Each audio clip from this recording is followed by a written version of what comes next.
밖에서 바라보는 날카로운 시선, 외부자들 지금 시작합니다. 박근혜 전 대통령이 재판부의 출석 명령을 또 끝내 거부했죠. 네, 박근혜 전 대통령 없는 박근혜 재판이 실화가 됐습니다. 변호인단이 이제 집단 사임으로 재판이 중단된 게 42일 만입니다. 네. 이번 그 재개된 재판에서 또 박근혜 전 대통령은 뭐라고 얘기를 했냐면 건강상의 이유로 허리가 아프고 무릎이 아프다는 이유로 불출석 사유서를 좀 제출했습니다. 그런데 이제 재판부 입장에서는 이게 뭐 구속 만료 기간도 좀 다가오고 있고 무한히 질질 끌 수는 없잖아요. 그래가지고 증인 신문 등 심리할 사항이 아직 많이 남아 있고 제한된 구속 기한 등을 고려해서 더 이상 재판을 늦출 수 없다라는 판단으로 걸석 재판을 선언했습니다. 네. 사실 박근혜 대통령 스스로 이제 이 재판에서 이길 수 있다는 가능성을 이제 포기한 것 같아요. 라고 한다면 남는 건 뭐냐, 고스톱 치다가 질 것 같으면 어떻게 돼요? 판은 없는 거죠. 그래서 사실은 걸석 재판을 통해 가지고 재판의 공정성에 흠집을 내는 게 더 현명하다고 판단한 것 같습니다. 재판도 지금 마음이 급합니다. 사실 이제 내년 한 2월이면 법관 인사가 있습니다. 그렇죠. 김세훈 부장판사를 비롯한 이 그 3명의 판사들이 내년 2월 정기 인사 대상입니다. 아이고. 그렇기 때문에 1심 판결을 마무리해야 되는 거예요. 만약에 그때 1심 판결을 마무리하지 않으면 새로운 재판부가 들어오면 또 차로 검토하는데 그 많은 차를 언제 다 봅니까? 또 늘어지는 거예요. 그렇기 때문에 아마 더 이상 미룰 수 없었다는 거 재판 그런 판단했을 것 같고요. 그다음에 두 번째는 이제 박근혜 대통령이 본인 스스로가 방어권을 포기했습니다. 그렇기 때문에 뭐 방어권을 포기한 거에 대해서 더 이상 오케이 그걸 수용하겠다. 네. 예? 그리고 변호인도 그걸 오케이 했고요. 그럼 이제 마지막으로는 이번 재판이 지금 이제 이미 90여 차례 심리가 끝났습니다. 그렇기 때문에 박근혜 피고인이 없다 하더라도 재판 진행에 큰 무리는 없다 판단한 것 같아요. 네네. 그래서 이제 이번에 고려석 재판을 했고 검찰도 지금 증인 신청을 많이 철회를 했습니다. 그래서 과거보다는 심리가 굉장히 빠르게 진행이 돼서 1월 달에는 뭐 판결이 나오지 않을까 싶어요. 걸석 재판하게 되면은 상대적으로 좀 불리하지 않겠냐 피고인이. 근데 보통 이제 오해들을 많이 하는데 그렇다고 해서 일방적으로 불리한 이런 상황은 가지는 않고요. 왜냐하면 워낙 자료가 많고 중요한 쟁점이 되고 있는 최순실, 이재용 뇌물건에 대해서는 거의 심리가 끝났습니다. 네네. 그래서 걸석 재판이 진행되는 게 불가피했다. 그러니까 박근혜 대통령은 이제 이번 재판이 정치적인 재판이다. 그렇다면 정치적인 대응을 해야 된다. 이렇게 결론을 내린 것이라고 생각을 해요. 중요한 기점이 된 거는 뭐냐면은 석방될 줄 알았는데 다시 구속된 거죠. 그 점에서 아마 박근혜 전 대통령은 자신이 이제 플랜 A가 있었다면 플랜 B를 가동을 한 거라고 생각합니다. 즉 정치적 재판에 대해서 희생양이 되자. 네. 이것이 가장 지금으로서는 전략적으로 옳은 판단이다. 그런 판단을 했을 겁니다. 그러니까 지난번에 이제 본인은 이제 무죄를 받아내려고 노력을 그렇죠. 했었어요. 그러니까 정말 꼼꼼히 쓰면서 법정 투쟁을 했었는데 지난번에 구속영장이 재청구될 때 현 재판부가 받아들여진 것을 보고 이제 포기를 한 겁니다. 현 재판부는 나에 대해서 유죄, 심증을 가지고 있구나. 그렇다면 내가 지금까지 법정싸움 해왔던 것도 무의미했고 앞으로도 무의미하다 이 판단을 한 거죠. 그래서 굳이 근데 나갈 필요 없으면서 법정 자체 정당성을 그냥 무시해버린 것이죠. 그래서 이제 앞으로도 안 나올 겁니다. 네. 그런 전략으로 계속 갈 수밖에 없는 거고요. 그리고 이제 1심은 예. 뭐 현재 분위기대로라면은 뭐 재판부가 현재 공범이라고 했던 사람들한테 유죄가 나왔기 때문에 또 유죄로 때리고 그러면서 재판 흘러갈 수밖에 없는 거죠. 자, 근데요. 이 걸석 재판에 따른 박근혜 전 대통령의 운명이 더욱 궁금한 가운데 새로운 파트너 국선 변호인 5명의 명단이 공개가 됐어요. 경력을 보니까 6년 차에서 31년 차까지 모두 국선 사건만 맡아왔던 전담 변호사들입니다. 사실 5명이면 역대 가장 많은 그 국선 변호로서는 가장 많은 변호인단이고요. 좌장이 조현권 변호사라고 62세고 사시 15기입니다. 그다음에 남현우 강철구, 그다음에 이제 여성 변호사도 2분이 포함되어 있습니다. 김혜영 박승길 변호사 이렇게 5명이 지금 국선 변호인단을 구성하고 있습니다. 국선 변호사들은 이분들은 이제 발표가 되자마자 카메라가 막 들이닥치니까 당황하고 이런 거 처음 느껴본 분들이거든요. 그러니까 이제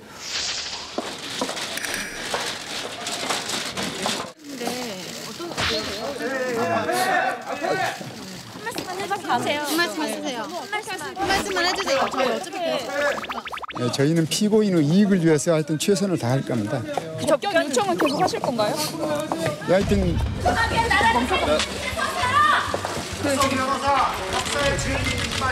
무슨 목숨을 내놓고 하세요. 나라를 살리는데 어떻게 사람이 살지 말고. 역사에 죄인들이 나서라. 경우에 따라서는 이제 그런 오해들이 있는데 뭐 국선 변호인들은 뭐 형식적으로 하는 거 아니냐 그런데 요즘은 좀 상황이 많이 틀려져 갖고 그러게요. 국선 변호인들이 꽤 열심히 변론을 합니다. 네. 그리고 이번에 조영건인가요? 이제 62세 가장 변론을 한 30년쯤 한 분인데 이분이 꽤 예리하게 질문을 하고 그랬어요. 법조 출입 기자들은 유영아 변호사보다 낫다고 질문하는 게. 서울중앙지검에 소속된 국선 변호사 30명입니다. 지원자를 하니까 첫째는 이제 업무量많지만 이제 정치적 타겟가 되는 걸 굉장히 두려워하는 거예요. 박근혜 전 대통령의 편에 서는 거 아니냐. 너 나쁜 사람 아니냐. 이런 식의 표적이 되는 것을 원치 않기 때문에 이제 안 했었고 어찌됐든 이 4명이 5명이 했죠. 굉장히 저는 용기를 높이 삽니다. 사실 변호인이라는 것은 죄에 상관이 없이 피고인의 인권을 생각하는 거거든요. 이걸 생각해서 이렇게 나선 거고 그래서 본인들 지금 굉장히 열심히 하고 있는 것 같아요. 자, 근데 아무튼 간에 이렇게 법원에서 이 국선 변호인까지 이렇게 선정도 해서 하게 했는데 접견을 거부했어요. 박 대통령. 이게 이제 뭐 전략적으로는 일관성이 있다고 생각합니다. 그동안에 이제 유영아 그 변호사를 비롯한 모든 변호사들을 전원 사임시킨 것도 박근혜 대통령의 결정이었다고 해요. 마찬가지로 이번에 이제 국선 변호사 5명을 이 접견도 하지 않고 그 다음에 이메일로 보낸 것도 읽지도 않고 완전히 이제 무시를 하는 거죠. 그러나 한 나라의 전직 대통령이었어요. 자신을 탄생시킨 이런 헌정 질서, 전직 대통령으로서는 이 재판 과정에 성실하게 임해야 된다고 봅니다. 아니 이 변호인들도 좀 깝깝한 게 이제 변호인들은 기본적으로 피고인의 이익을 위해서 자기들이 최선의 노력을 다하는 겁니다. 그런데 이제 피고인의 이익이 뭔지를 알려면은 피고인과 대화를 해야 되는 거예요. 자칫 잘못 자기가 변론하다가 피고인의 이익에 반할 수도 있는 거거든요. 그래서 박근혜 전 대통령의 이익에 어떤 게 반하는 건지 어떻게 유리한 것인지를 대화를 안 하기 때문에 알 수가 없다는 거. 그다음에 이제 대부분 판례가 이런 것도 있어요. 검찰에서 제출한 증거가 유죄 증거가 됐을 때 피고인의 의사를 물어보지 않고 변호인이 오케이 하고 받아들였을 때는 그건 무효가 되는 거예요. 네. 이런 판례가 있습니다. 그러니까 자 검찰에서 지금 뭐 들이댈 거예요. 그럼 이제 재판이란 게 이렇습니다. 검찰이 들이댄 증거에 대해서 변호인이 오케이 우리 받아들이겠다 아니다 그 선별을 하는 겁니다. 그런데 거기에 대해서 변호인단이 피고인의 동의가 없이 받아들였다 나중에 대부분 가서 문제될 수 있기 때문에 변호인단이 지금은 기존의 자료를 가지고 하고 있지만은 앞으로 이제 시간 지나면 지날수록 변론을 하기 굉장히 어려운 상황에 직면을 갈 수는 없습니다. 이제 우리가 변호인들 하게 되면 첫 번째 단계가 뭐라 그러냐면요. 이것이 죄인지 아닌지 판단하지 말고 무슨 일을 했는지 다 얘기하세요 그래요.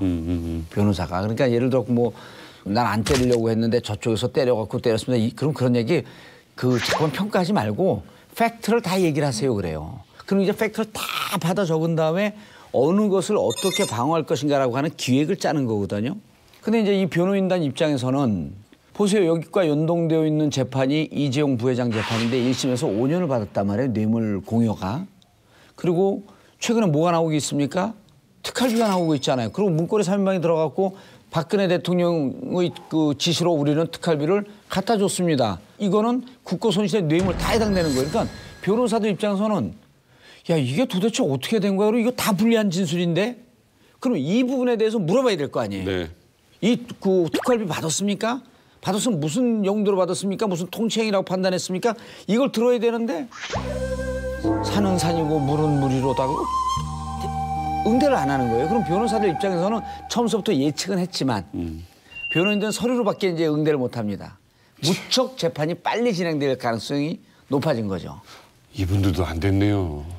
안 됐어요. 세상 살이가 다 그렇게 힘들어요. 그러니까 조금만 좀 협조를 해주면 진짜 변호사로서 좀 정말 열심히 해보겠다는 마음이 들 수도 있을 텐데 제가 가장 최근까지 박근혜 전 대통령을 직접 접촉한 내부자의 연락처를 입수했습니다. 오늘 그분에게 걸어보도록 하겠습니다.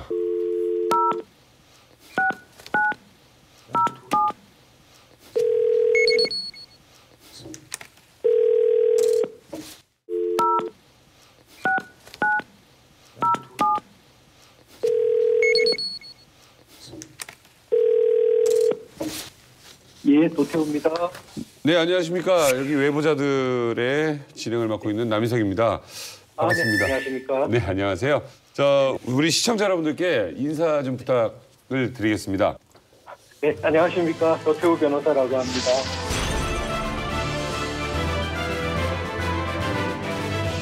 도태우 변호사님은 박근혜 전 대통령의 변호인단이었고요. 언제 어떻게 합류를 하시게 됐습니까? 합류는 재판 초기에 네. 유영아 변호사님께서 네. 연락 주셔서 참여하게 됐습니다. 안녕하세요. 도태우 변호사님.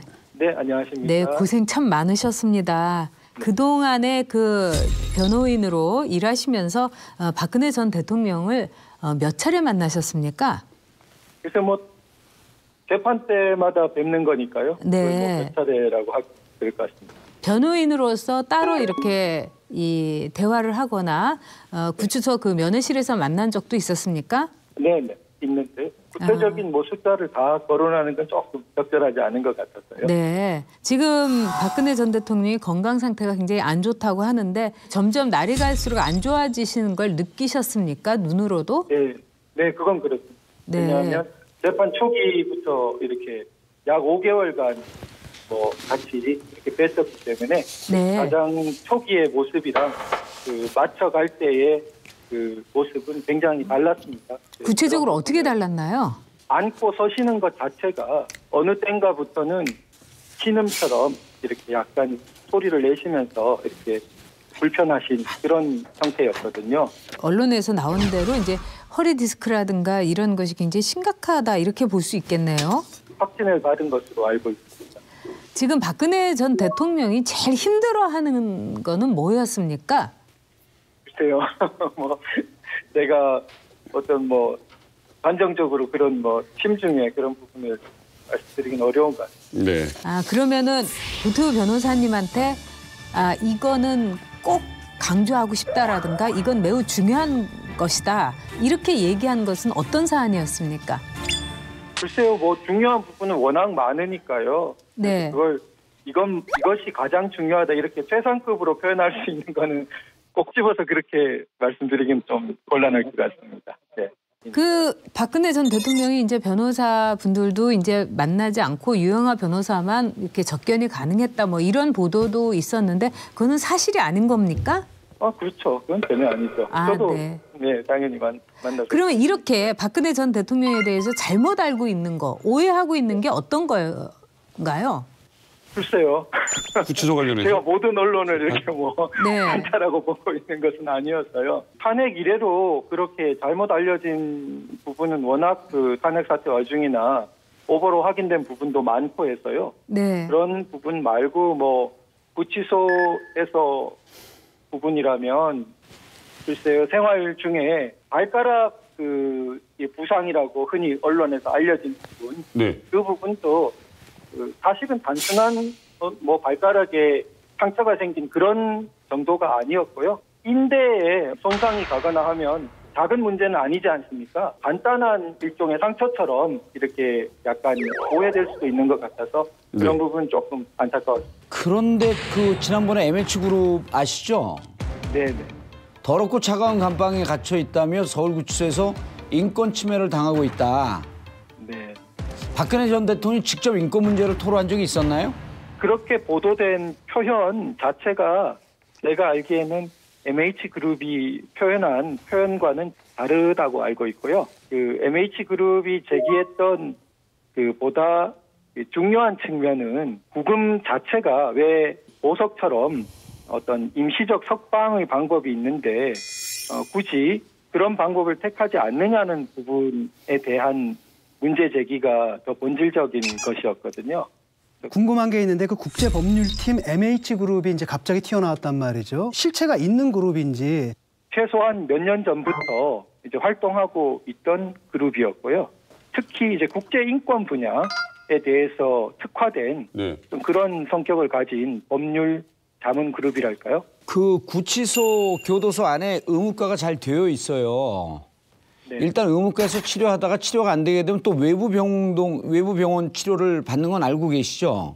네, 지금 외부 병원에도 몇 차례 가시긴 하셨죠. 예, 그리고 그것이 이미 독거 수용이 되어 있는데도 넓은 방을 쓰고 있으면서 전직 대통령으로서 예우를 받고 있단 말이죠. 근데 그게 자꾸만 인권 침해가 있다고 하는 게 잘 이해가 안 돼요. 이게 없는 어떤 특혜를 준다는 개념이라기보다는 이미 법제도상에 되어 있는데 그 부분을 여기에 적용할 수 있지 않느냐. 개별 경우마다 다 다르겠지만 네.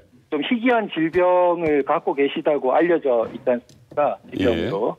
또 노령의 그 여성이시고 이제 일반적으로 그것이 굳이 박 대통령 이라는 특정 개인이 아니더라도 네. 누군가가 어떤 그런 상황이라면 그리고 처음에는 디스크가 완전히 이제 확진이 나는 상황이 아니었는데 그런 재판을 받는 와중에 더 심해져서 확정되는 그런 그 상태까지 갔다면 뭐 적금 금지라든지 또 주거 제한이라든지 이런 엄격한 조건을 다한 그 병보석 형태가 재판부에서 재량으로 할 수 있도록 우리 법 제도가 예비하고 있거든요. 네. 그래서 그런 여지를 생각해 보는 것이 문명 국가의 어떤 선진 법치 질서에 더 맞지 않냐 네. 이런 생각을 해봅니다.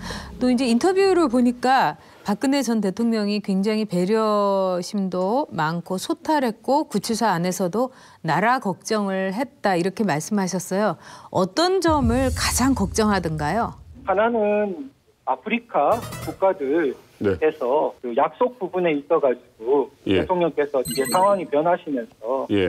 지키지 못하게 된 부분들이 되어서 뭐 그런 아프리카의 뭐 새마을 운동이나 아니면 지원 문제 뭐 이런 거 걱정을 하시다는 거죠? 예, 뭐 어떤 국가 개발 계획과 관련된 그렇죠. 뭐 전수 그런 것, 5개년 개발 뭐 이런 거. 예. 두 번째로는 뭐 이렇게 문영표 장관과 관련해서 네. 아 공무원 연금 개혁 네, 문제 네, 말씀하시죠? 네, 네. 네, 공무원 연금을 비롯해서 연금 부분에 대해서도 좀 안타까워하신. 예. 그리고 이제 그 다른 언론사와 인터뷰를 보면은 박근혜 전 대통령이 논리적이고 글을 아주 잘 쓴다. 이렇게 이야기를 하셨어요. 그런데 이제 네. 우리 변호사님은 뭐 국문과 나오시고 뭐 소설도 쓰시는 그런 분이신데 어떤 측면에서 박근혜 전 대통령이 글을 잘 쓴다라고 판단하셨습니까? 포괄적으로는 언어 감각일 텐데요. 네. 그 예를 들어 저한테 그 광복절 노래의 2절 가사 중에 한 대목을 지적하신 적이 있어요. 네. 그런데 그 광복절 노래 가사 2절이 세계에 오람될 거룩한 빛 예서 나리니 이런 구절이거든요. 네네. 그 구절 자체가 위당 정인보 선생이 작시한 것이기도 하지만 시적으로 뛰어난 구절인데 네. 그 대목을 내용상 그 의미가 있으시다면서 그 가난하고 아무것도 없던 시절에 어떻게 이런 구절이 가능했을까 하면서 또 민주적 가치의 내재화라는 표현을 쓰셨어요. 네. 그 제가 딴 데서 쉽게 들어볼 수는 없는 표현이었는데요. 그 내재화라는 그 표현이 아주 네. 압축적으로 네. 굉장히 그 개념화를 잘 시키고 있는 표현으로 예. 인상적이었습니다. 박근혜 전 대통령이 법정에 출동한 그 마지막 재판에서 공정한 재판에 대한 믿음이 깨졌다 이런 말씀을 하셨어요.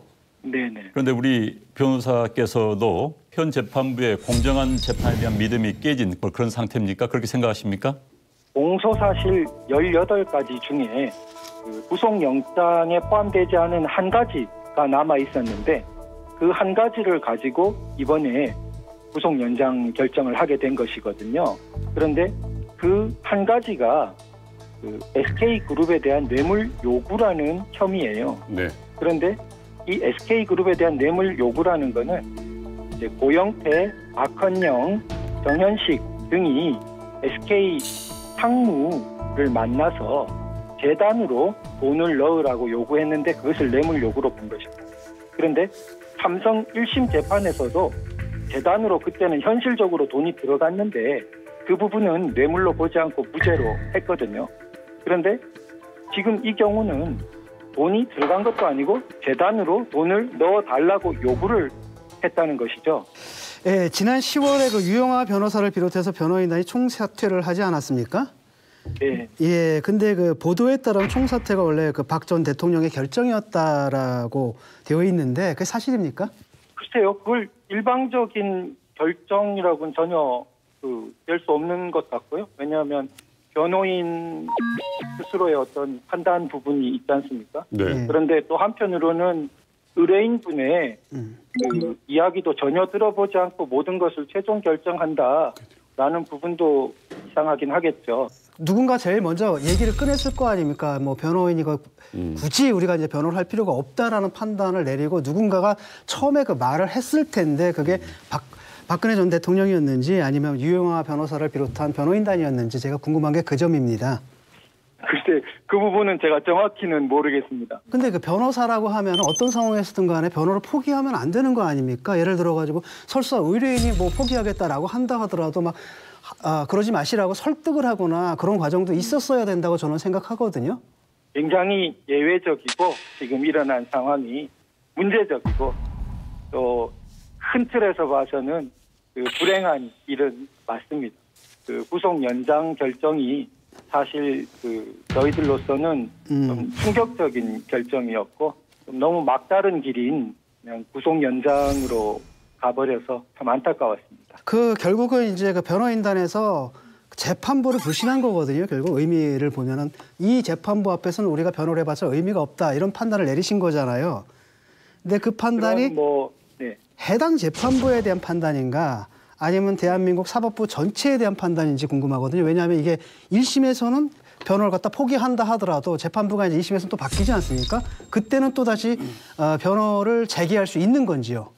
저희들이 사임한 것은 여러 가지가 있을 수 있겠지만 그 중에 하나로 신뢰가 돈독했다면 사임할 수는 없겠죠. 네네. 그런 부분이 분명히 지적될 수 있겠는데요. 네. 그러나 그것이 사법부 전체라는 것으로 확장되는 것은 또 무리인 것 같습니다. 그러나 이것이 또 2심으로 예. 어떻게 되느냐 하는 것은 아직은 미래의 일이어서 그 부분을 또 뭐 직접적으로 그 자동 결론식으로 연결시키는 것은 제가 이렇게 그 감당할 수 있는 또 말의 범위를 넘는 것 같습니다. 아니 그래도 변호인단들이 1심에서 재판을 변호를 포기했을 때는 다음에 계획이 있었을 거 아닙니까? 어차피 이번 재판부는 아닌 것 같다라고 한다면 좀 더 공정한 두 번째 재판부, 2심 재판부에 기대를 걸고 그때 우리 변론을 제기하자 이 정도의 얘기는 했어야 되는 거 아닌가요? 궁금한 점인데. 가능성이 전혀 닫혀 있다거나 네. 그런 부분은 당연히 아닐 거라고 생각이 들고요. 그러나 여러 가지 그런 부분들은 미래이기 때문에 네. 또 변호인단의 인적 구성이나 이런 것도 자동으로 그대로 연결되는 것은 아니지 않습니까?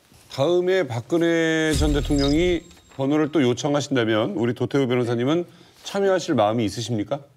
만약에 박 대통령께서 다시 요청하신다면 네. 그러면 다시 변론해야 되지 않나 지금 당장은 그렇게는 생각합니다만 네, 알겠습니다. 이번에 이제 문제가 됐던 국가수의 태블릿 PC 감정 결과에 대해서 국선 변호인들이 굉장히 집요하게 여기에 대해서 물었습니다.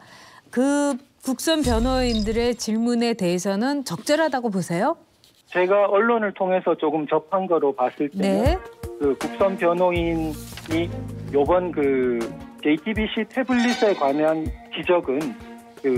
지적을 하신 것은 좋은데 네. 아무래도 시간 제한상 정교하고 꼼꼼한 지적은 이루어지지 못했던 것 같습니다. 한편 정호성이 녹음한 파일에 대해서 증거 능력을 문제 삼았는데 압수 절차 위법이라든지 이런 걸 들어서 그 부분은 아주 박수를 쳐주고 싶습니다.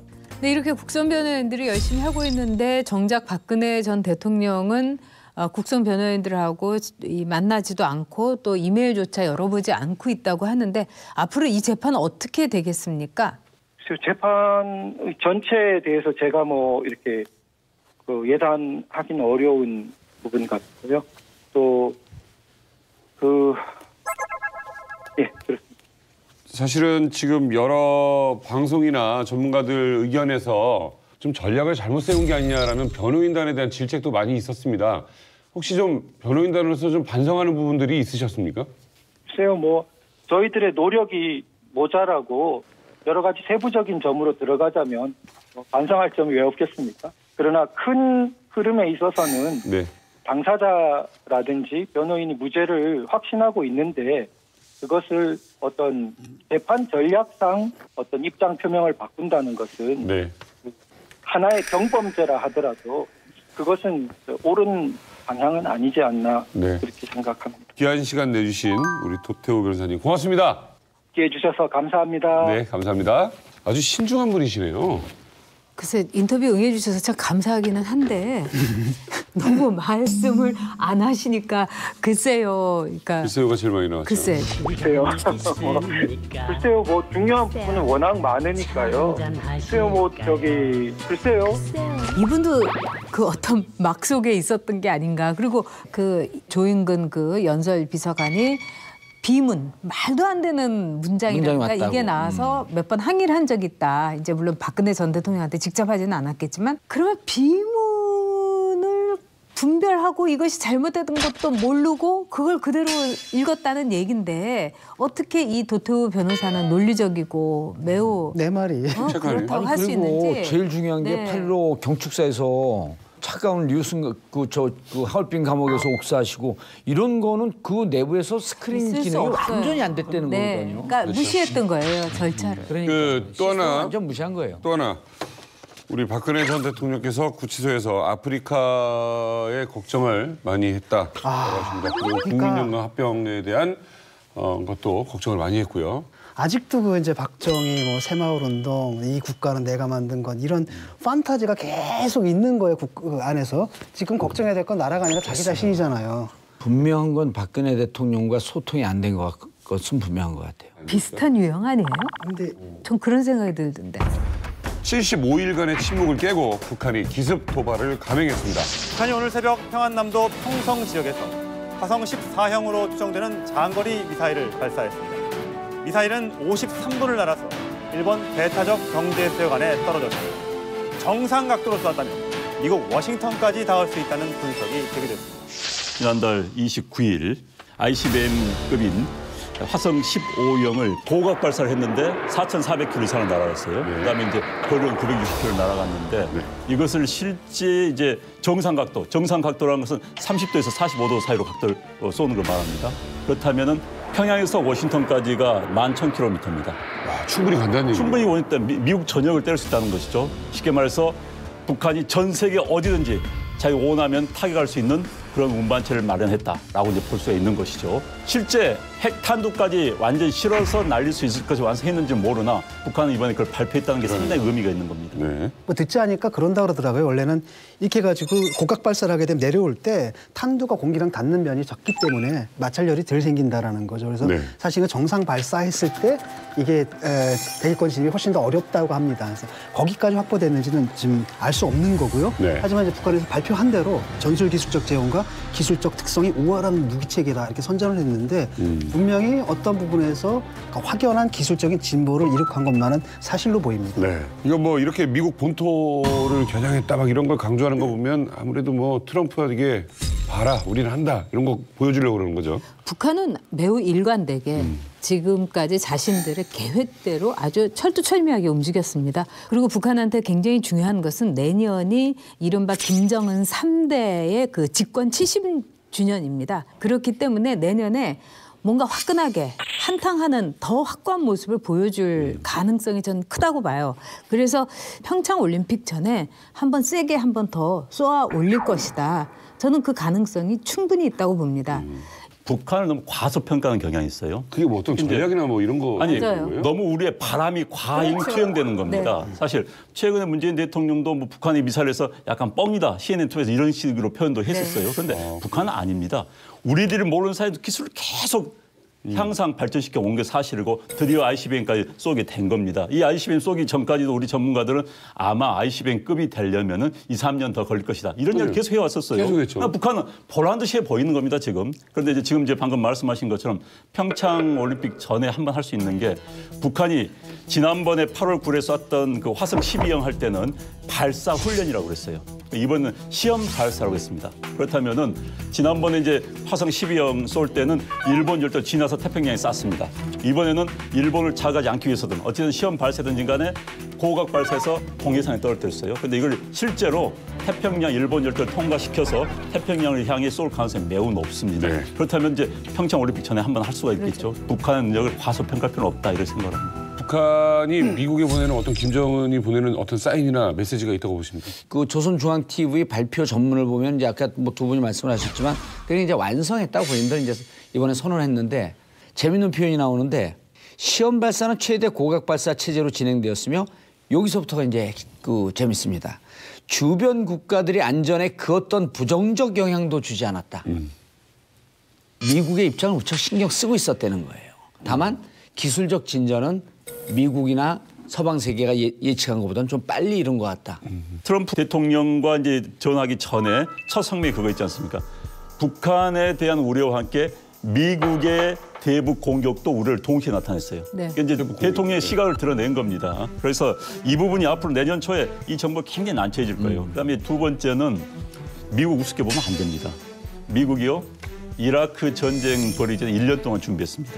잘 봅시다. 내년 될 수도 있는 거예요. 특히 내년 3월에 이제 한미 훈련을 하는데 그때는 실전 훈련입니다. 가상 훈련이 아니에요. 그럼 한반도가 내년 봄에 굉장히 긴장 상태 높아질 가능성이 높습니다. 왜? 미국이 가장 두려워하는 것은 사실 핵 자체보다도 미국을 향해 쏠 수 있는 운반체입니다. 13,000km까지 날아갈 수 있는 미국 전역을 때릴 수 있는 장거리 미사일을 만들어졌기 때문에 미국은 이제 공포에 떨 수밖에 없는 것이죠. 결국 이 카드가 유효할지 안 될지 모르겠습니다만은 그나마 내릴 수 있는 것은 핵 카드밖에 없어요. 우리도 무장하자. 그러니까 그 카드는 그러니까 그것은 이제 아까 말한 것처럼 마지막 카드에 마지막 카드. 그러니까 지금은 미국의 반대도 있을 수 있고 있습니다만 우리가 유일하게 그나마 고려해보는 상상의 영역에서 있는 건 유일한 카드는 그거. 아니, 북한은 지금 핵 개발도 아니고 한미 동맹의 균열이다라고. 자, 그러니까 내가 이야기 많이 했잖아요. 그러니까 미국은 반대해. 미국은 반대요. 그러나 아까 말한 중국만을 우리가 겨냥하는 생각할 때 중국이 유일하게 들어간 것은 동북아시아 핵 도미노예요. 그거에는 없어요. 홍준표 대표가 지금 미국에 가가지고 핵구걸 하다 왔잖아요. 그냥 근데 거절당하고 온 거거든요. 그러니까 그런 이제 비현실적인 얘기 좀 비현실적이 아니에요. 이건 우리가 아니에요. 국가 안보를 위해서는 우리가 국가 안보에서 모든 가능한 수단을 다 고려하고 연구하고 대응을 하는 게 국가 안보예요. 어떻게 비현실적이에요? 핵에 대해서 조금만 더 얘기를 할게요. 일단은 말이죠. 우리가 핵 개발하게 돼서 NPT 탈퇴하는 거거든요. 그럼 대한민국 경제가 무너집니다. 모르시죠. 두 번째 전술핵인데 전술핵에 대해서 자꾸 뭐 공유하자라는데 그러니까 유럽 같은 경우에는 나토 대 바르샤바 조약기구 거기서 나온 얘기란 말이에요. 그런데 그러니까 우리가 전술핵을 철수했을 때 북한과 관련 속에서 철수한 게 아니라 중국, 러시아와의 그 군축 그 과정 속에서 핵한 건데 이걸 다시 들어왔을 때는 북한이 상대가 아니라 중국, 러시아와의 관계가 문제가 되는 거라는 거죠. 그래서 이거는 저희가 아닌 것 같고 NPT를 먼저 탈퇴한 나라는 북한이에요. 그러니까요. 그리고 유럽하고 지금 우리 아니, 그러니까 한반도의 상황을 등가로 놓을 수가 없어요. 그러니까요. 아니라니까. 내 말이 그러니까 NPT 북한은 탈퇴할 수 있지만 우리는 탈퇴 못 한다니까요. 북한은 고립된 경제 가지고 버틸 수가 있지만 대한민국은 무역 의존도가 을반데. 예. 그러면 국가의 파키스탄은 어떻고 우크라이나는 어떻고? 국가의 안보가 국가 안보를 놓고 이건 안 된다는. 왜냐하면 지금 살아야죠, 방금 우리가. 말한 것처럼 아니 안전하게 살아야죠. 그게 유일한 핵을 안 가지면 우리가 그럼 죽는다는 얘기입니까? 아니 지금 중국을 견제할 수 있는 유일한 카드라는 이야기 나오는 아니 우리가 거고. 살아남는 유일한 길이 핵을 갖는 거예요? 수단이 우리가 아닐 수도 핵을 가지려고 있지만 했을 때 현재 우리가 굶어 죽는 수가 상상 생긴다라는 가능한 겁니다. 유일한 수단이라는 거야 지금. 드론장 가기 허황된 전에 이야기를 하는데 대한민국 국민들의 절반 이상이 핵무기 반입이나 그걸 원하고 있습니다. 아니, 지금 아니, 여론조사 나와요. 그럼 그게 다 허황된 사람들이고 다 이상한 사람들이고. 그러면 미국에 지금요. 지금 먼 나중 일이고 이번에 이제 좀 재밌는 게 미국에서 평화적 해결 방식, 외교적 해결 방식, 대화로 나가야 된다라고 하는 게 그 어느 때보다 또 높았어요. 저는요 이게 급격하게 대화의 국면으로 넘어갈 가능성이 오히려 내년 들어가면 한 열릴 수 있을 거라고. 그거는 우리가 미국이 그렇게 얘기한 건 굉장히 제가 보기에는 심각한 상황이다. 심각한 이렇게 상황이죠. 받아들여야 맞아요. 심각한 상황이고 북한과 미국이 서로 한 단계의 차이가 있는 거예요. 북한은 인정해줘라. 그럼 대화하겠다. 미국 인정 못한다. 니네가 포기하겠다고 선언해야지 대화한다. 요 차이가 있는데 상대적으로 간극이 서로의 주장이 명료하게 돼가고 있다. 그런데 이제 뭐 그런 시각도 있을 수 있어요. 예. 그런데 저는 이제 트럼프가 이번에 반응이 생각했던 것보다 워낙 적습니다. 뭐 트윗질도 하지 않아요. 그래서 난 그게 오히려 좀 의구심이 들어요. 지금 사실 ICBM은 엄청난 사건입니다. 미국 본토를 때릴 수 있다는 것이 증명이 됐다는 것은. 그런데 트럼프가 별로 말을 하지 않고 우리는 우리식대로 한다. 그다음에 우리가 해결할 것이다. 이 말은 굉장히 무서운 이야기라는 생각이 들어요. 무서운 얘기예요. 우리가 해결할 것이다. 우리식대로 계속하겠다. 이야기는 트럼프는 지금 사실 군사적 옵션을 만지자마자 그걸 군부한테 야 확실히 더 준비해봐라고 할 수도 있는 거예요. 그래서 그 트럼프 반응 자체가 굉장히 두려워요. 사실 저는. 검찰의 포토라인 초대권 이번에도 역시 우병우 전 민정수석이었습니다.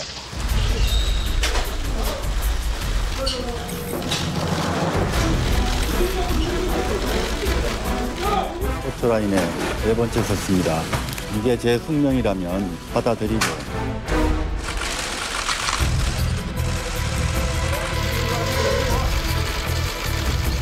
구속영장 청구된 거 들으셨죠?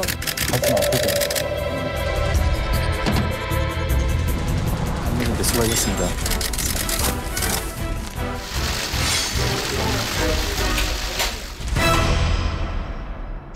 우병우 수석도 보면은 왜 진짜 그야말로 눈에나 깜짝 안 하는 캐릭터잖아요. 근데 이번에 그 차 타기 전에 뭐 영장 이렇게 들이대면서 영장이요 무슨 영장이요 하면서 약간 그렇죠. 당황했죠. 네. 재판을 마치고 나오는 우병우 전 수석에게 갑자기 검찰 수사관들이 달라들어가지고 핸드폰과 차량을 압수수색합니다.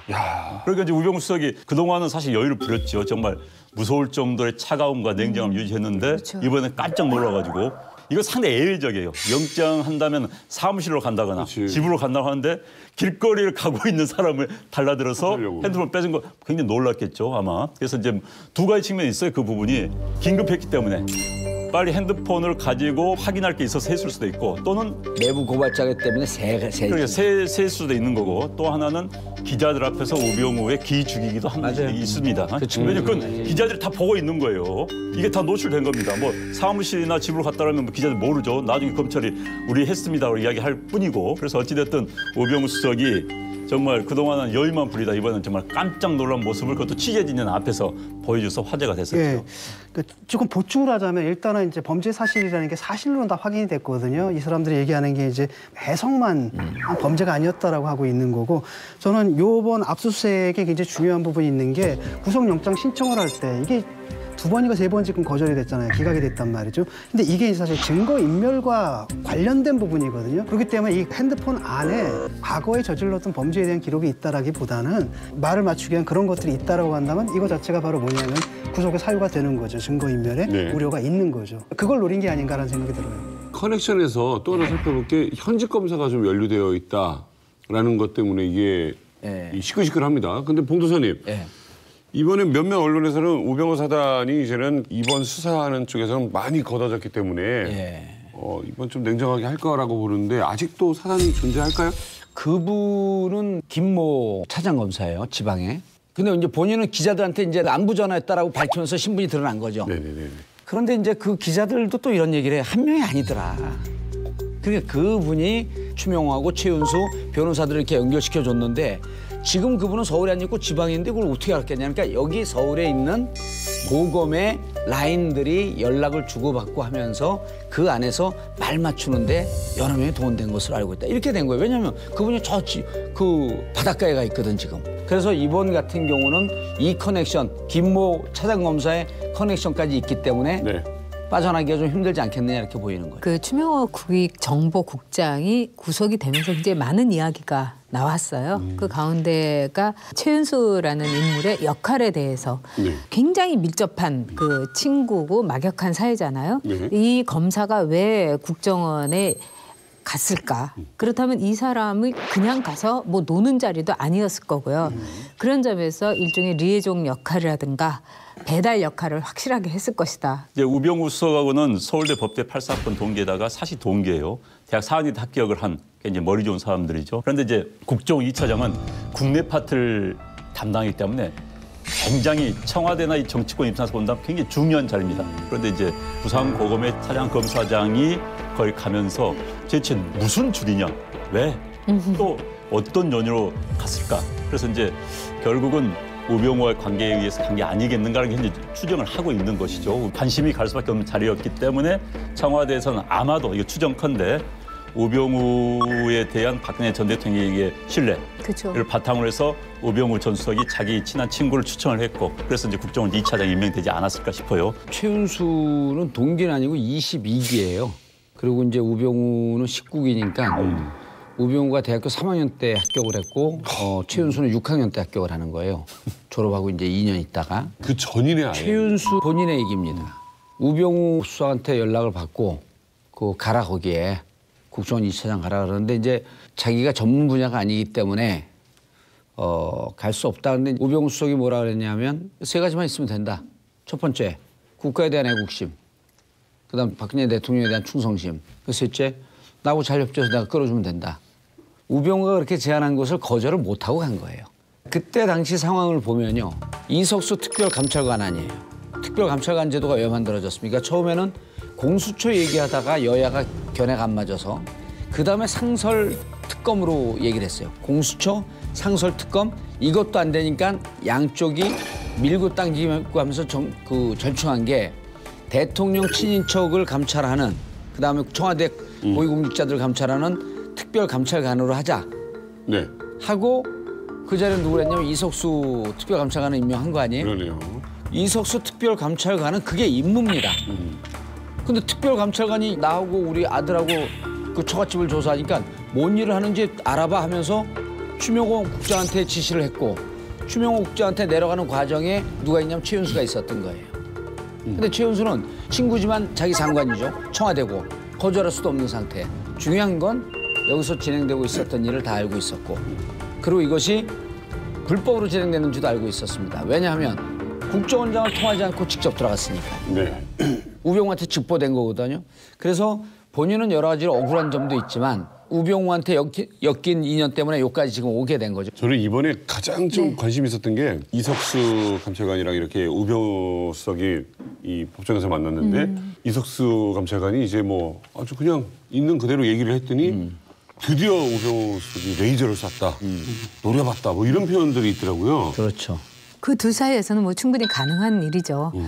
매우 이제 절친했고 그다음에 인간적으로도 가까웠던 관계라고 알고 있지만은 지금 이런 이제 국정농단 사태 속에서 이미 강을 서로 이제 건넜다고 봐야 되겠죠. 특히 우병우 수석이 일종의 권력 게임에서 그 막강하다고 생각했던 진짜 공수처의 그 대안으로 나왔던 이석수를 날려버리는 걸 보면서 많은 사람들이 우병우가 진짜 세긴 세구나 이런 생각을 했을 거예요. 그다음에 한편으로 이석수로서는 자괴감을 느끼지 않을 수 없었고요. 그런 점에서 둘의 만남이라는 거는 그야말로 불꽃이 튀었겠죠. 우리가 이제 이 진지한 내용에 좀 재밌는 또 이 그 에피소드가 있는데 어떤 에피소드입니까? 유하라고 영화 감독 아시죠? 말죽거리 잔혹사. 말죽거리 잔혹사. 유아하고 상문고등학교 동기 동창이에요. 이석수가. 아, 네. 그게 뭔 연관이 있어요? 영화 감독하고. 말죽거리 잔혹사에 가장 모범생이고 올고진 학생으로 반장이 나오는데 한정 나오죠. 반장 명찰이 이석수입니다. 오, 진짜? 네, 이석수예요. 유아가 그거를 밝혀요. 그래서 말죽거리 잔혹사 나왔을 때 검찰이 이 영화를 다 봅니다. 이석수가 나왔다. 그러니까 상문고등학교에서 가장 본받고 자기의 워너비 롤모델이 이석수였었어요. 유아 감독이. 그 서울대 81학번이고 우병우는 84학번, 3년 후배인데 이석수가 18기, 한 해 일찍 됐죠. 예. 그리고 그다음에 이제 우병우가 됐는데 이석수 이분이 금수저예요. 집안이 나쁘지 예, 않다. 금수저고 참여정부 때 사개추위에서 검찰 대표였고 이제 파견도 나오고 그런데 보수적 사고방식을 갖고 있으면서 무척 반응이 좋은 분이었어요. 예. 그러니까 올곧고 정의롭고 자기 얘기한다. 근데 특별감찰관 될 때 그때 민정수석이 우병우였습니다. 야. 그때 우병우 수석의 평가가 내가 컨트롤 가능해. 내가 잘 아는 형이야. 대구지검, 네. 경주지청에서 같이 근무했잖아요. 그 아기 때. 그래요. 예. 그때 형하고 하면서 뭐 같이 술도 먹고 그랬겠죠. 연이 깊네요, 둘이. 깊죠. 그래서 우병우 수석은 실질적으로 이분이 아주 부정하고 불법한 이런 권력욕이 없다 보니까 우병우 입장에서 좀 우습게 보였겠죠. 근데 이분도 일체 청탁을 안 받는 분입니다. 그리고 평생 자기가 주위에서 후배 검사들한테 신망을 받아온 분이에요. 그런데 이제 감찰이 들어가니까 정강 아들 갖고는 무척 수모감을 느꼈다 그러잖아요. 그럴 때 이제 우병우 수석이 전화가 따르릉 오잖아요. 예. 형 미쳤어? 그럴 때 이건 특혜가 있고 이렇게 불법 부정한 일이니 끝까지 간다라고 하는 것을 당시 특별감찰관실에 있었던 사람한테 이석수가 직접 한 얘기입니다. 이때는 뭐 자기가 이제 밀려났지만 지금 이제 법정에서 만나잖아요. 위협 받았다. 특혜 받았다. 그때 당시에 너가 민정수석이 있었고 나를 찍어 눌렀지만 이제는 있는 그대로 얘기하면 누가 죄를 진 건지 이제 판단이 날 것이다. 그래서 실질적으로 나는 위협을 받았다라고 하는 것을 이석수가 증언하고 들어가기 때문에 정황과 증거와 증언이 있어서 희망사항 조금 보태서 이번에는 못 빠져나가지 않겠느냐. 기본적으로 이제 우병우가 두 관계가 있겠죠. 이해관계에 일치한 사람이 있을 수 있고 인간적으로 친한 사람들. 아까 말한 것처럼 이제 이석수 전 감찰관과는 지금은 이제 이렇게 됐지만은 인간적으로 이제 같은 부서에 근무하다 보면 친해져요. 그렇죠. 지청 지청하고 검사 2-3명, 3명밖에 없는 곳이 많습니다. 그런데는 가족들은 서울에 두고 본인들만 내려와 있어요. 그럼 검사 3명끼리 굉장히 친해져요. 그래서 이제 속된 말로 거기서 지청장이 쫙 잘 나가면 따라서 쫙 잘 나가고 이제 그렇게 되는 겁니다. 검찰 글쎄 이게 참 표현이 그렇습니다만 과거 검찰이 그런 분들이 협조했다는 것도 2가지 부분이 있죠. 우병우가 무서웠을 수도 있고 우병우가 검찰총장을 통해 영향력을 행사할 수 있다. 인사권을 행사할 수 있다는 것 때문에 뒤로 할 수도 있는 겁니다. 검사들이 가장 무서워하는 게 인사권이에요, 사실은. 그렇기 때문에 지금 인사권이 없는 우병우. 뭐 무서워할 이유가 없는 것이죠. 저도 그 생각. 예. 우병우 전 수석은 이번에 안 원장님은 구속이다. 현재 당장 이번에 핸드폰을 압수수색한 것 자체가 증거인멸의 위험이 있다고 봤던 거고 또 그다음에 이제 관련자들이 그렇게 서로 연락을 했다고 한다면은 증거인멸 판단이 있다고 볼 가능성이 높죠. 구속이다? 저도 구속이라고 봅니다. 일단 범죄 사실이 거의 다 그림이 다 완성이 됐잖아요. 거기다가 증거인멸의 행위도 했던 것으로 지금 확인이 되고 있기 때문에 네. 이번엔 빼도 박도 못하지 않을까. 구속이다. 저도 구속. 확실한 증언들이 줄을 잇고 있으니까요. 전 작가님도 구속이다. 자, 그런가 하면은 1년 전이었죠. 바로 이 자리에서 봉도사님이 우병우 전 수석은 뭐 현상수배도 내렸고 그리고 구속될 것이라고 하면서 구속도 기각되면서 봉도사가 뻥도사가 되지 않았느냐. 그때는 구속된다라고 하는 기한은 얘기하지 않았잖아. 기한은 얘기하지 않았잖아. 이렇게 빠져나가는데 이게 정치 이런 사람이 하는 거예요. 입상이 돼. 맞아요, 맞아요. 공부라지. 이러니까 정치가 아니 근데 중요한 건 뭐냐면 본인은 안부 전화라고 그랬는데 그 법무부 감찰 결과 네. 많은 내용이 나왔어요. 김모 차장검사한테. 그러니까 이거는 연락은 뭡니까? 증거인멸의 근거거든요, 이게. 자기와 관련된 혐의를 지우거나 말 맞추려고 하는 흔적이었기 때문에 네네. 이것도 좀 크지 않겠냐 이렇게 보는 거죠. 그래서 구속이다. 왜는 구속이다. 네, 슬프다. 네. 왜냐하면 네? 뭐가 슬퍼요? 법이다라는 게 원래는 이제 법무부가 저스티스잖아요. 정의 이런 건데 그렇죠. 여기에 그냥 따작한 사람이 기본적으로 갖고 있어요. 그 정의감. 이게 없었다라는 게 정말 그렇죠. 슬프죠. 문재인 정부의 첫 특별 사면이 본격 추진될 전망입니다. 법무부가 1차 대상자 기준을 발표하면서 뭐 떠들썩하죠. 전 작가님은 어떻게 이 조건에 만족하십니까? 저는 그렇지 않아요. 장발장이 빵 한 개를 훔쳐가지고 19년형을 받게 되죠. 네. 전형적인 민생사범입니다. 민생사범이죠. 그렇지만은 왜 19년을 받는가? 우리가 가슴은 아프지만은 이 법 체제 속에서 그런 일이 있었다는 거를 인지를 하고 있어요. 풀어주는 거, 사면하는 거 참 따뜻하고 좋은 일이라고 생각해요. 그렇지만은 많은 사람들에게 정말 피해를 줬다든가 불이익과 또 나약함과 사회적 불평등 속에서 내몰려서 폭력화됐기 때문에 그것까지도 우리가 사회적으로 용인해야 된다. 저는 이건 반대입니다. 지금 이 모든 거를 과거에 했던 거는 다 박근혜나 이명박 정권에서 했기 때문에 모조리 다 풀어줘야 되고 모조리 정당화되나 그렇지 않습니다. 불법 시위, 폭력 시위가 말하자면 시간이 돼가지고 용인되고 풀어주고 사면되고 이런 나라는 우리가 촛불 시위에서 얘기한 대로 이게 나라냐 할 수 있는 겁니다. 최고 힘든 거잖아요. 1, 2, 3, 4, 5에 여기 해당되는 모든 분들이 다 폭력 시위를 한 건 아니거든요. 그렇죠. 하지만 여기에 그리고 또 하나는 상당 부분이 또 뭐냐면 폭력 시위예요. 이런 겁니다. 그러니까 보통 정치에는 2가지 정치가 있어요. 하나가 이른바 저개발의 정치. 이건 투쟁과 생존으로서의 정치고요. 또 하나가 과개발의 정치입니다. 이건 놀이와 축제로서의 정치거든요. 근데 사안마다 달라요. 예를 들어가지고 우리 집 옆에 지금 뭐 미사일이 들어오거나 아니면 사드 기지가 들어오거나 이럴 때 이걸 막는 데 가서 뭐 평화롭게 축제하거나 이럴 수는 없는 거거든요. 그렇기 때문에 이게 우리가 좀 성숙됐다면 애초에 그런 정책들을 낼 때 사드 반입할 때 예를 들어서 그 지역 주민들의 의견도 들어보고 다 들어보고 해가지고 불만이 없게 한 상태에서 이게 들어갔어야 되는데 사실 지역 주민들한테 아주 일방적인 희생을 강요하는 식으로 들어갔단 말이죠. 그렇기 때문에 그분들이 시위한 것도 거기서 폭력을 사용했다. 내지는 법을 어겼다는 건 잘못이지만 그리고 그 죗값을 이미 치르고 있단 말이에요. 하지만 동시에 거기는 국가 또 사회의 책임도 있단 말이죠. 그래서 그것이 이제 사면의 근거가 된다는 거죠. 진 교수님 말씀도 일리가 있습니다. 그리고 이런 시위에 가가지고 축제나 놀이로 할 수 없는 처절한 생존권의 요구라든가 보장 분명히 있어요. 그래서 저는 이 5개의 문제에 있어서 무조건 사면이 안 된다 하는 것이 아니라 사안별로 그 폭력성이나 이런 것을 우리가 엄정하게 따져야 된다는 겁니다. 그리고 이것은 시민의 안전에 관한 문제예요.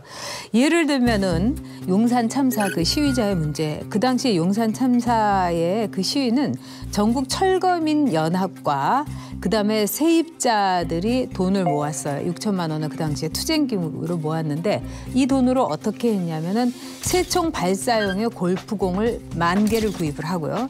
발전기를 돌리기 위한 유사 휘발유 80통, 시너 20리터들이 60통, 망루 제작에 쓸 공구를 구입을 했어요. 그래가지고 그 당시에 우리 서울 시내 그 한복판이 불바다가 됐었어요. 그리고 경찰관이 순직했고요. 전철련이 그 갖고 있던 이런 식의 시위에 대해서 진보 진영에서도 아주 매서운 비판을 했어요. 자살을 통해 가지고 자신들의 말하자면 처절한 생존권을 담보하거나 호소한다는 이런 거였는데 우리가 용산 참사라는 거는 비극입니다. 저는 이런 일이 다시 일어나지 않기를 바라요.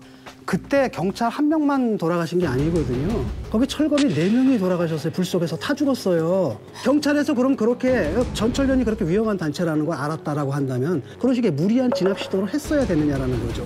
여기에 대한 경찰의 책임은 없냐라는 거예요.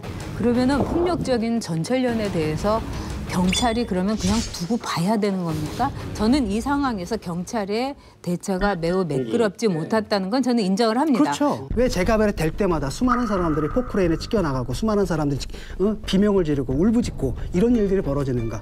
이 국가의 정책 자체를 한번 봐야 된다는 겁니다. 두 번째, 이런 문제가 됐을 때 경찰은 알고 있잖아요. 위험하다고 한다면. 경찰은 굉장한 안전수칙을 지켜서 시위를 진압한다 하더라도 시민의 생명을 잃어버리는 일은 없게끔 모든 조치를 취한 다음에 진입을 했어야 된다는 거죠.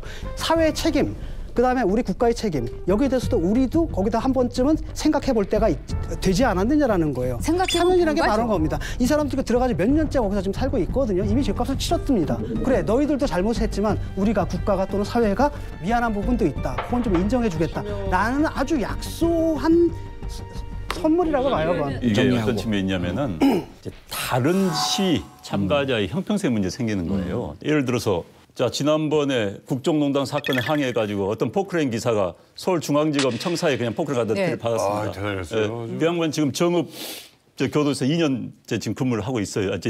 근무하고 있어요? 정읍 교도 2년째 지금 생활을 하고 있습니다. 자, 사면 복권이라는 게 우리나라 헌법 제11조는 모든 국민은 법 앞에 평등하다 이렇게 규정을 하고 있는데 누구는 풀어주고 누구는 풀어주지 않는 거 이제 시에 관해서 이런 문제 생기는 거예요. 특히 이제 어떤 문제 생기냐면 이제 아까 폭력 시위 지적해 주셨는데 예를 들어서 뭐 단순 참가자 그러면서 할 수 없이 밀려다가 보니까 그렇죠. 참가했어요. 근데 그런 분 풀을 수 있어요. 그런데 이번에 일괄적으로 폭력을 주도한 사람이라든지 특히 이제 사실 우리 사회는 전철련 같은 경우도 그런 케이스지만은 전문 시위꾼이 있습니다. 전국을 돌아다니면서 전문 시위꾼들이 있어요. 폭력 시위를 끌어가는 분들이 있습니다. 이런 분들이. 그래서 자, 이런 분들하고 정말 동네에서 하다 끌려가신 분하고 분명히 경중을 둬야죠. 그런데 뭐 일괄적으로 무슨 사면 무슨 사건에 관련된 분은 사면하니 이건 아니라고 보는 거고요. 그래서 지금 예를 들어서 태극기 집회에 참석했던 분들이 집회를 심하게 했어요. 몸싸움했어. 뭐 경찰관 때렸어. 그래서 구속이 됐어. 그랬다가 나중에 이제 정권이 바뀌었다. 그걸 풀려나면 어떻게 될 거예요? 뭐로 할 거예요 그러면? 저는 뭐 이 문제에 대해서는 정권이 바뀐다는 문제봐 물어봐.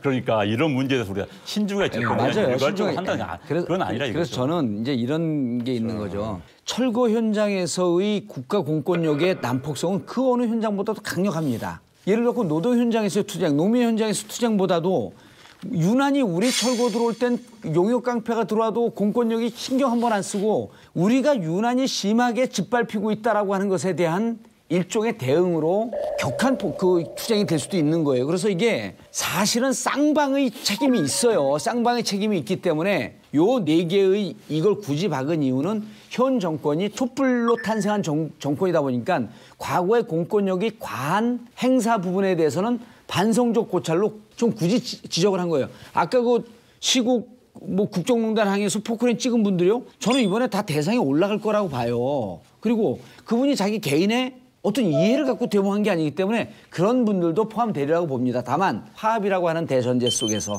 공권력이 좀 과하게 사용됐으면 그 부분에 대해서 좀 반성도 좀 하고 앞으로는 이런 일이 없겠다라고 하는 그런 뜻으로 좀 폭넓게 봐주면. 자, 특별사면 리스트에 오르락내리락 하는 분들이 많은데 최근 2명의 문제적 남자가 정치권 안팎으로 논란이 되고 있습니다. 봉도사하고 이광재 전 강원도지사인가?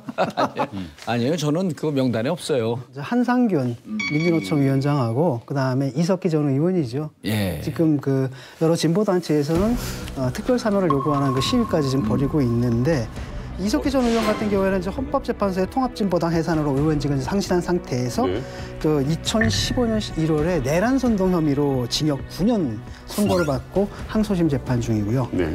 뭐 한상균 위원장은 이제 2015년이죠. 민중 총궐기란 대규모 도심 집회를 주도한 혐의로 대법원에서 3년형으로 이제 복역 중이죠. 네. 자, 양심수 석방 목소리와 더불어서 문재인 대통령이 눈에 밟힌다라고 표현하기도 했던 한상균 민주노총 위원장의 특별사면 어떻게 생각하십니까? 저는 대통령이 특정한 개인을 지목해서 눈에 밟힌다고 한 표현이나 발언은 참 부적절하다 이렇게 생각합니다. 대통령의 권한이라는 건 막강한 거죠. 더구나 지금 구금 상태에 있는 사람들을 풀어주고 정지되었던 권리를 복권시켜주는 이거는 어마어마한 그렇지. 권력이에요. 근데 그 권력자인 대통령이 한상균 위원장이 눈에 밟힌다 네. 이렇게 얘기한다면은 이건 이야기 끝난 거라고 볼 수 있는 거 아닐까요? 한상균 그 민주노총 위원장이 그때 이제 기소되고 구형받고 이럴 때 어떤 얘기가 나왔냐면은 수많은 시국사범들이 있었는데 예외적으로 형량이 굉장히 높게 나왔단 말입니다. 5년 구형을 해가지고 3년 받은 거잖아요. 이분이 거기 뭐 현장에서 뭘 지휘한 것도 아니고 그저 그냥 집회를 주최했다. 그 책임을 물어가지고 5년 구형을 때렸다는 거 좀 이해가 좀 안 되는 게 형평성 문제가 있는 게 예를 들어가지고 탄기국 집회에서는 한 사람이 죽었어요. 근데 문제는 시위대가 죽인 겁니다. 자동차를 몰고 가가지고 스피커를 떨어뜨려서 그다음에 거기서 나와가지고 버스 뭐 밀어요. 뭐 저 경찰을 무너뜨려요. 헌법재판소를 점령해야 된다는 등 뭐 이런 식의 그 아주 노골적인 선동을 한 분도 네. 3년 구형받았어요.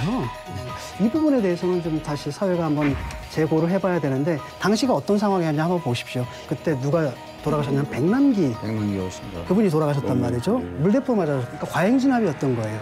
이런 식의 문제가 있었던 거고 사실은 뭐 폭력 시위를 주동한 것도 아니고 그저 그 집회를 갖다 주최했다는 이유만으로 5년 구형을 받고 3년형을 받았다는 건 좀 과도하다. 저도 그 같은 생각인데요. 이제 2015년에 민중 총궐기인데 뿌리가 있어요. 2012년 겨울서부터 왔던 이 국정원 대선 댓글 개입이에요. 이거를 매주 토요일 날 하면서 2년, 3년 끌어오고 그리고 2014년에 세월호 집회하고 그런 게 산발적으로 있다가 함께 하자라고 하면서 이 적폐라든지 부정한 그 불법적인 공권력 이런 등등 부분에 대해서 문제 제기를 하기 위해서 왔는데 저는 2016년 촛불 집회하고 다르지 않다고 봅니다. 차이가 뭐가 있냐면요. 촛불 집회 때는요. 공권력에 과도한 제압이 없었습니다. 방금 얘기했지만 그 백남기 어르신 부분에 대해서도 원인도 감추고 그다음 시신 탈취하려고 또 서울대에 싸고 이런 와중에 있었던 거거든요. 그렇기 때문에 저는 공권력과 시민과 충돌하는 와중이었었고 이제는 이런 것을 좀 화합하고 아무르게 하고 가자라고 하는 측면에서 한상균 이분을 사면 복권해서 통합과 화합의 사회로 가는 게 맞다 이렇게 봅니다. 안 의원님. 그런데 난 뭐 선의 때문에 그 사람의 불법 행위를 합리화시킬 수는 없다고 봅니다. 사법부의 형에 대해서 우리가 말갈보가 논란하는 것도 지금 하는 것도 그건 우리 사법 시스템에 대해서 부인하는 거거든요. 그래서 일단 형을 살고 있는 상황에서 말씀대로라면 좋은 동기를 가지고 있기 때문에 봐줘야 되는 거 아니냐. 사실 그 논리대로라면은 대한민국의 많은 범죄자들이 다 좋은 선한 동기 가지고 있다고 이야기할 수가 있어요. 예를 들어서 아까 뭐 태극기 집회 참석했던 분들 다 풀어줘야 된다는 논리가 되는 거예요. 지금 만약 한상균 전 위원장을 사면한다면은 뭐 대통령이 이거 지지자들에 대한 보상하냐? 라는 오해의 소지가 분명히 있어요. 왜냐하면 지금 민노총에서는 그 이야기 하지 않습니까? 촛불 시위 우리가 주도했다. 만약에 이 정권이 보수 정권이었다면 한상균 위원장 한다면 국민 화합에 굉장히 도움이 될 수 있어요. 그러나 역으로 이 진보 정권이고 또 민노총의 전 위원장이었기 때문에 오히려 논란이 될 수가 있어요. 그래서 저는 눈에 밝히기 때문에 친했기 때문에 또는 뭐 우리 쪽 지지 성향이었기 때문에 이들 그룹이 날 대통령 만들어줬기 때문에 라고 한다면 오해 소지가 있는 거예요. 사면이라고 하는 것이 법치주의의 예외 아니에요. 법치주의에 근거해서 지금 형을 살고 있는 거예요. 그리고 그때 당시 우리 사회가 충돌과 갈등으로 갈 수밖에 없었다라고 하는 것을 새로운 사회로 가면서 그거에 대한 반성적 고찰도 하자는 겁니다. 그게 사면이거든요. 그래서 난 민주노총도 그렇고 앞으로 갈등이 없는 사회가 더 바람직한 거 아니에요? 갈등이 없는 사회가 바람직한 거 아니에요. 그래? 건강한 갈등도 사회에서는 분명히 필요한 겁니다. 건강한 갈등이었죠, 이것도 그러면은. 그러니까요. 근데 그런 건강한 점에서 갈등을 하는데 왜 거기서 물대포를 쏩니까? 이게 물대표하고 물대표 쏜거하고 한상균 민노총 위원장이 특별 사면하고 그 집회예요, 이게. 있는 게 아니잖아요. 그 집회예요. 그 집회에서. 지금 보세요.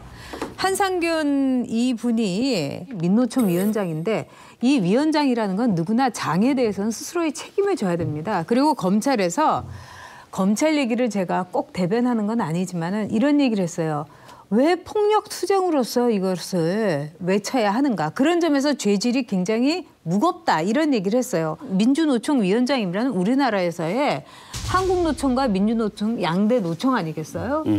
민주노총도 변화해야 되고 또 이분은 자기가 스스로 이 폭력 시위에 대해서는 책임을 져야 돼요. 저는 그렇기 때문에 이런 것을 너무 가볍고 함부로 하지 말고 사회적인 합의라든가 이것이 진정한 갈등을 우리가 예기치 않는 원치 않는 갈등을 없앨 수 있는 충분한 명분이 있는가. 원칙이 있어야 된다는 거죠. 이런 원칙 없는 사면은 저는 반대한다는 거죠.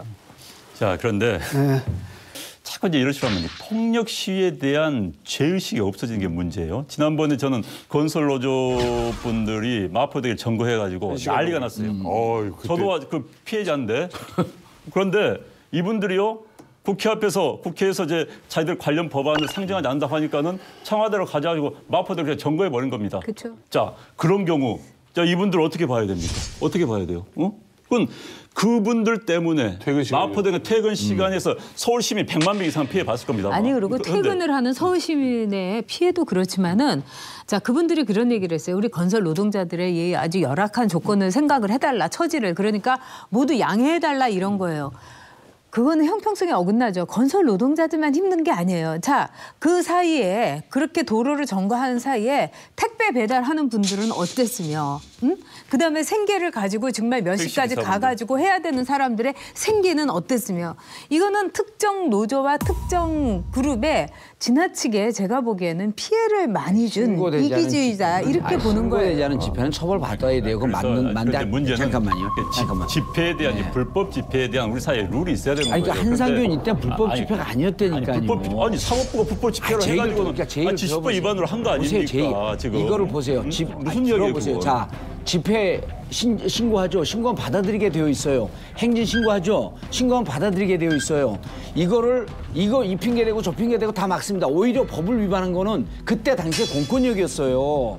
저도 바로 위반자들이 항상 하는 이야기예요. 바로 그 현장에 있었는데 저희가 막았기 때문에 내가 그럴 수밖에 없었다. 바로 그 현장에 막으면 따라야지 왜 막으면 그걸 엎어서려고 아니 왜 따라야 됩니까? 거기서 권리가 아니지. 예를 들어 옆으로 아니 자 집회 시위에 관해서 자 영역이 있어요. 신고 영역이 있어요. 영역을 벗어나면 경찰 막을 수밖에 없는 겁니다. 아니죠. 영역에 대한 신고도 안 받아주니까요. 아니 대한민국 영역에 대한 신고를 안 받아줬다니까요. 헌법은 집회 시의 자유를 인정하지만 영역에 대한 신고도 경찰이 공공 질서를 제하지 않은 범위 내에서입니다. 자 한상균 위원장의 의견도 똑같이 제시됐을 거예요. 그것처럼 이야기했을 거예요. 그런데 법원이 최종 판단한 겁니다. 자 경찰의 판단 위에 있는 게 국민의 기본권이에요. 이번에 촛불 때 어떻게 했습니까? 평소 같으면 경찰이 허용 안 했는데 허용해줬잖아요. 아무 문제 안 생겼거든요. 근데 여태까지 경찰이 부당하게 막아왔던 거예요. 우리 기본권을 제한해왔던 겁니다. 이걸 이번에 아주 촛불 집회는 아주 특수한 상황 속에서 법원이 아주 큰 쾌하게 결정을 내려준 겁니다. 국민의 기본권의 주장은 누구나 할 수 있습니다. 자, 나도 지금 이 순간 국민의 기본권 주장할 수 있어요. 그러나 나의 주장이 다른 사람에게 피해를 줄지 안 줄지 현재의 공권력을 가진 집단이 판단할 수밖에 없는 거예요. 그걸 우리 위임한 겁니다. 현재의 시스템을 부인한다면 그 혁명 정권이야. 지금 혁명 정권이 아니거든. 그게 아니고 아니, 그게 아니라 집회 시위 이걸 갖다 최대한 보장해 주는 게 헌법의 정신이에요. 근데 경찰이 판단을 해요. 굉장히 자의적 판단입니다. 근거가 뭔지 몰라요. 그래가지고 막아왔단 말이죠. 지금까지 우리가 부정하지 못할 것은 뭐냐면 헌법 정신에 따르면 국민의 시위와 집회의 권한은 최대한 보장해 주는 게 경찰이에요. 그래서 신고만 하면 사실상 특별한 사유가 없는 한 그걸 다 보장해 주는 게 경찰이 해야 할 일입니다. 하지만 이제까지 경찰은 이 핑계 저 핑계 돼가지고 알 수 없는 근거를 가지고 막아왔던 거예요. 그런 가운데서 어떤 일이 벌어졌냐면 용산 참사가 벌어진 거예요. 여러 사람이 죽었죠. 그다음에 백남기 농민.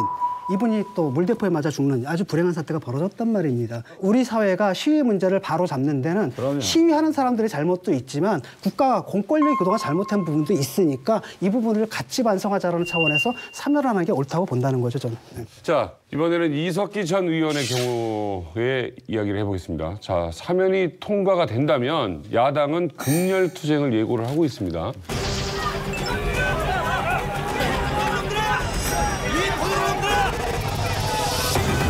성탄절 특사에 포함된다면 국민적 저항과 함께 우리 자유한국당의 강대 투쟁에 임해질 것입니다.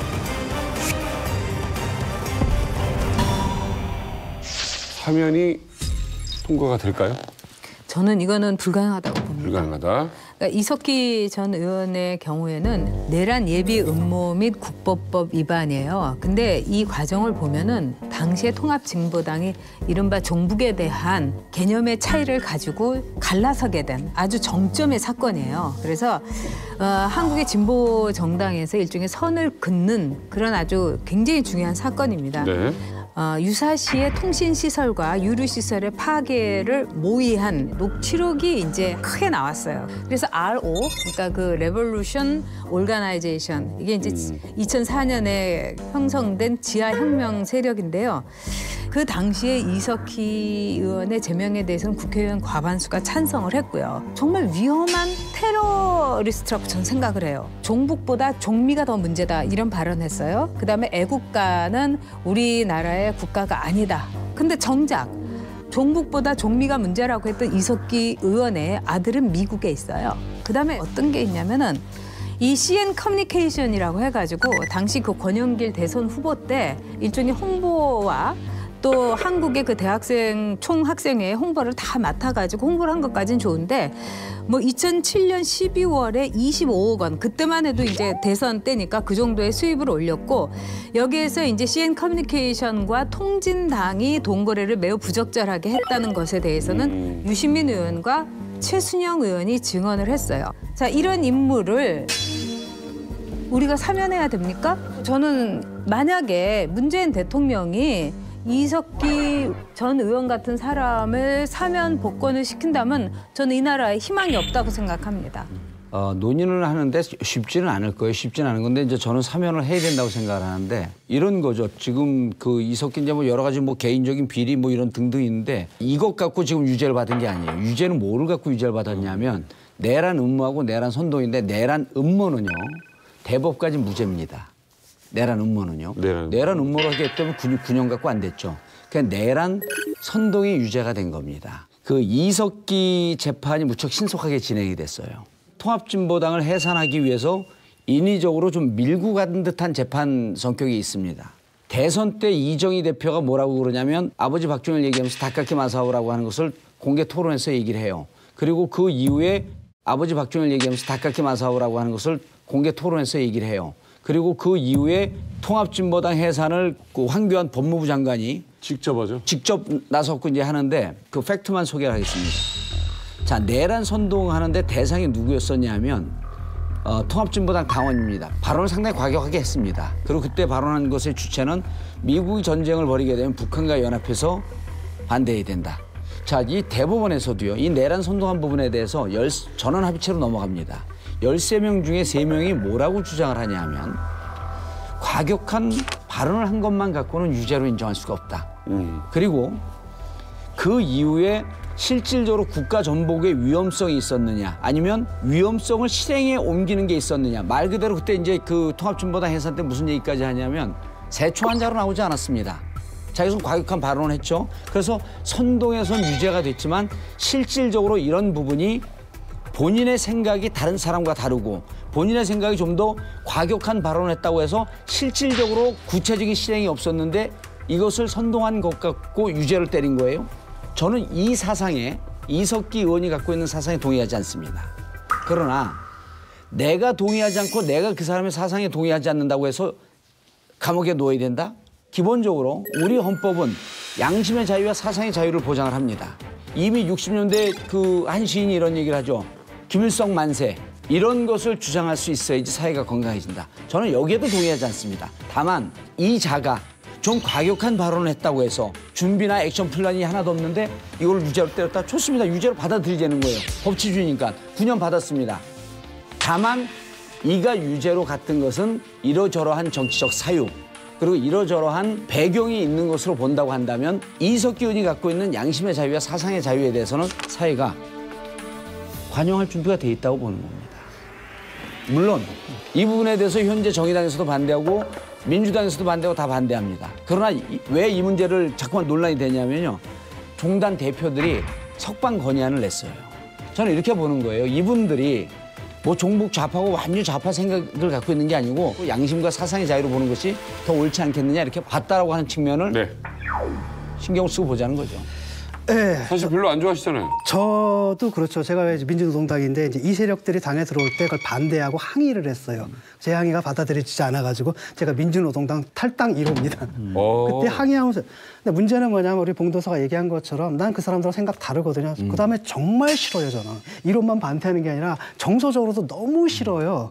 그럼에도 불구하고 이회창 옛날 대표죠. 그분이 그 법관이었을 때 우리나라가 명판결, 입법법관 판결로 기억하는데 뭐라 그랬냐면 명백하고 현존하는 위협이 없는 한 처벌해서는 안 된다라는 겁니다. 나 그 사람 말한 거 정말 잘못됐다고 생각을 합니다.